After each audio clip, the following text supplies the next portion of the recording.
Hello students, आज के video में हम सुनेंगे हिंदी साहित्य के आदिकाल की प्रमुख प्रवृत्तियाँ अथवा हिंदी साहित्य के आदिकाल की प्रमुख विशेषताएं। सबसे पहले आपको ये समझना है कि जो आदिकाल की परिस्थितियाँ हैं वो एक अलग चीज़ है और जो प्रवृत्तियाँ या विशेषताएं हैं वो एक अलग चीज़ है। अलग कैसे हैं? आदिकाल की परिस्थितियाँ का मतलब हुआ कि उस समय में क्या परिस्थितियाँ थी।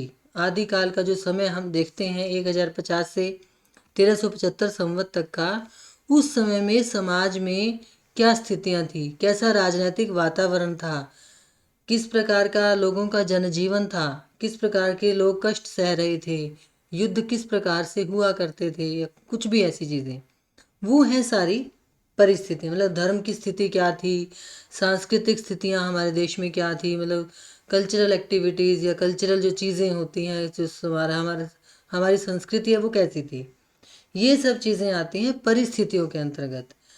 ये हम जो क्वेश्चन अब करने जा रहे हैं ये हैं आदिकाल की प्रवृत्तियाँ यानी विशेषताएं।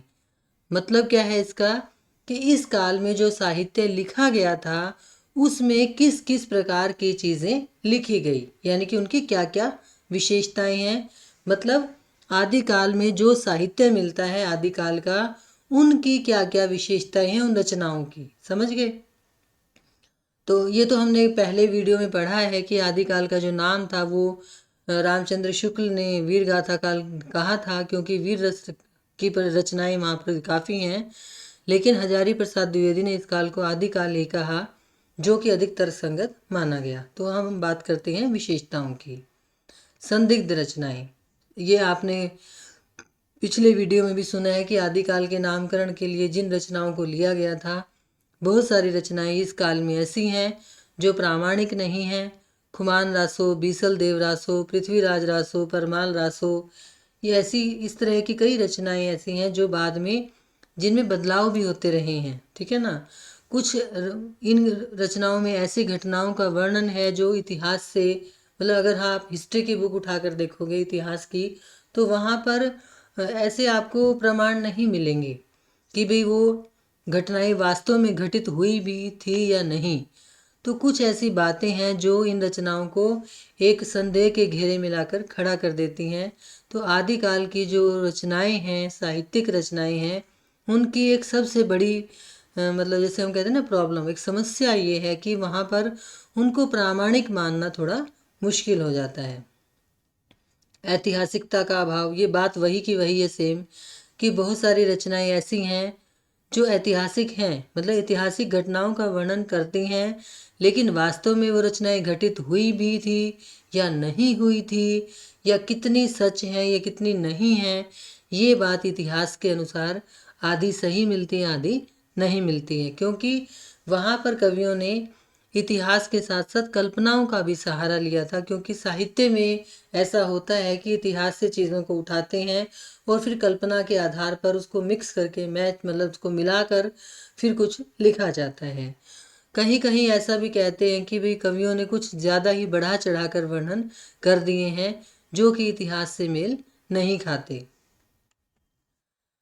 युद्धों का सजीव वर्णन, इसका मतलब क्या है कि इस काल के कवि चारण कवि थे। ये आपको पिछले वीडियो में भी पहले भी सुना है आपने आदिकाल के बारे में। वो क्या करते थे, वो राजाओं के साथ साथ रहते थे। यानी कि अगर राजा दरबार में रहता था तो वो दरबार में रहते थे, अगर राजा युद्ध में रहता था तो वो युद्ध में उनके साथ जाते थे, यहाँ तक कि वो युद्ध में लड़ना भी जानते थे। तो वो क्या करते थे कि जो जो कुछ युद्ध में देखते हैं उसका सजीव वर्णन वो कर देते थे। सजीव वर्णन का मतलब जैसे हम कहते हैं ना लाइव टेलीकास्ट, कि जो जो हो रहा है उसका वर्णन वो अपने साहित्य में, अपनी रचनाओं में करते चले जाते थे। क्योंकि इससे क्या होता था कि वो जो आश्रयदाता, आश्रयदाता कौन होता है? जिस राजा के लिए वो काम करते हैं, मतलब जो राजा उनको तनख्वाह देता है। आप सिंपल भाषा में ये समझ सकते हैं कि जो राजा उनको तनख्वाह देता है, तो अब राजा जो उनको, उनके जीवन को, उनके परिवार को चला रहा है, तो वो राजा की बुराई तो करेंगे नहीं, उसके लिए उसकी प्रशंसा ही करेंगे। तो वो राजाओं को प्रोत्साहित करते रहते थे, उनके साथ युद्धों में जाया करते थे, उनके लिए युद्ध भूमि में लड़ते भी थे, और उसका सजीव वर्णन भी वो अपनी रचनाओं में किया करते थे।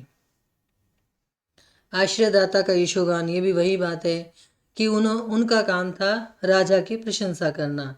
राजा शूरवीर है, राजा धर्मवीर है, राजा जो है ना उसकी जो ऐश्वर्य पूर्ण जीवन होता था, उसकी जो विलासिता थी, उनका सबका उन्होंने बड़ा चढ़ाकर वर्णन करना, क्योंकि वो राजा उनको उनका मतलब एक तरह से अन्नदाता है।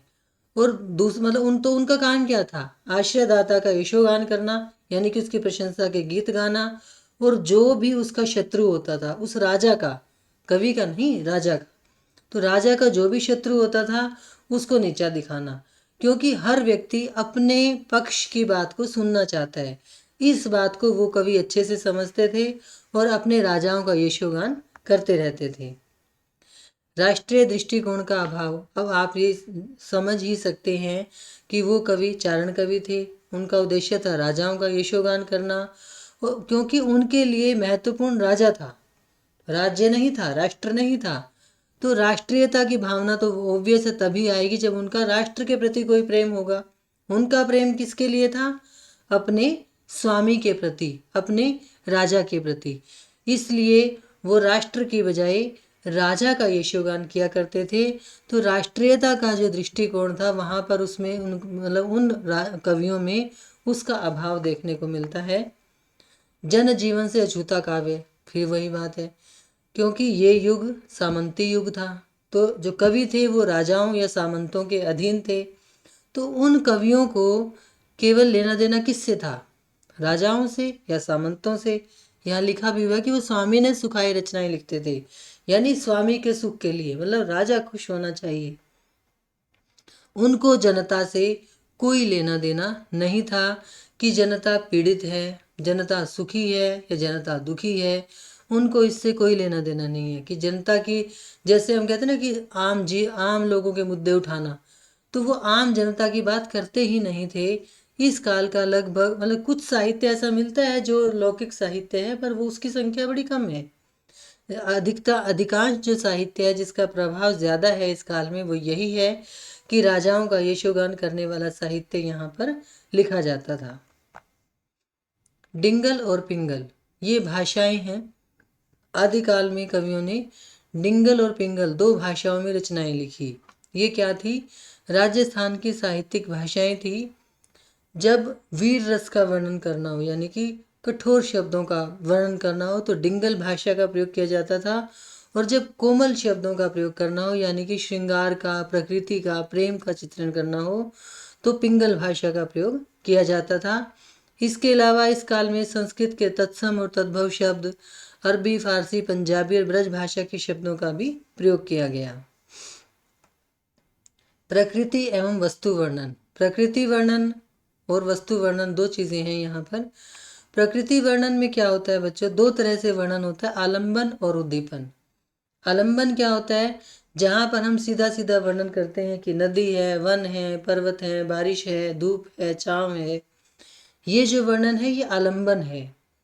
और उद्दीपन क्या होता है कि जब प्रकृति हमारे भावों को उद्दीप्त करती है, जैसे कि भाई अब कोई नायिका है जो मतलब वियोग में जी रही है, विरह में जी रही है। राधा कृष्ण के जाने के बाद वियोग में जीती थी, गोपियाँ जीती थी, तो उनको वो यमुना नदी, वो वहाँ के जो पेड़ पौधे थे, वहाँ की जो प्रकृति थी, वो क्या करती थी, चांद था, वो सब बुरे लगते थे, है ना, कि भी वो यमुना नदी व्यर्थ में बह रही है, पक्षी व्यर्थ में बोल रहे हैं, और वो जो सारी चीज़ें थी वो उनको दुखी करने वाली होती थी। वही चीज़ें जो कृष्ण के वहाँ होने पर सुख देती थी, वही चीज़ें कृष्ण के ना होने पर उनको दुख दे रही थी। तो यानी कि वो जो प्रकृति थी वो उनके भावों को उद्दीप्त कर रही थी। तो जहाँ पर प्रकृति हमारे भावों को प्रभावित करती है, ऐसा वर्णन होता है, उसको उद्दीपन कहते हैं। और जहाँ पर सीधा सीधा वर्णन होता है उसको आलंबन कहते हैं। हाँ, वस्तु वर्णन का मतलब क्या है, जैसे हमने पीछे अभी देखा युद्धों का वर्णन। जो कवि थे वो राजाओं के साथ युद्ध में जाते थे, तो युद्ध का वर्णन कर दिया। वहाँ पे कौन से अस्त्र शस्त्र हैं, कौन से हाथी घोड़े हैं, कैसा मैदान है, कैसा शिविर है, राजा की तलवार है, राजा का मतलब कुछ भी जो भी वो कर रहा है, साज श्रृंगार है, वो सब चीज़ों का वर्णन है ना। अगर वहाँ पर कोई नायक नायिका हैं, उनके राजा की जो पत्नी है, राजा की रानियां हैं, उनके सौंदर्य का वर्णन, वहाँ पर कोई नृत्य हो रहा है दरबार में, नर्तकियों का वर्णन कर दिया है ना।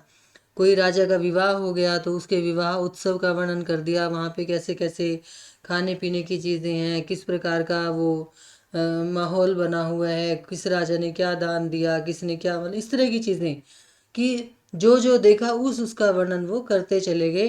तो ये होता है वस्तु वर्णन। तो इस काल में वस्तु वर्णन तो खूब ही मिलता है और प्रकृति वर्णन भी वहाँ पर देखने को मिलता है।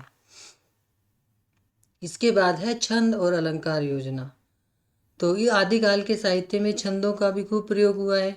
दोहा, छप्पे, कवित्त, रोला, कुंडलियाँ आदि छंद इस साहित्य में देखने को मिलते हैं। और यहाँ पर अलंकारों का भी खूब प्रयोग हुआ है।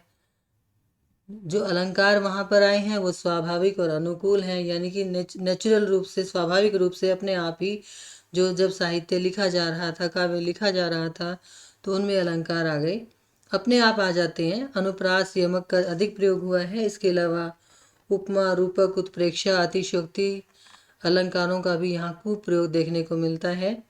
और छंदों और अलंकारों के प्रयोग से इस काल के काव्य का भाव सौंदर्य और भी अधिक चमक उठा है। धन्यवाद।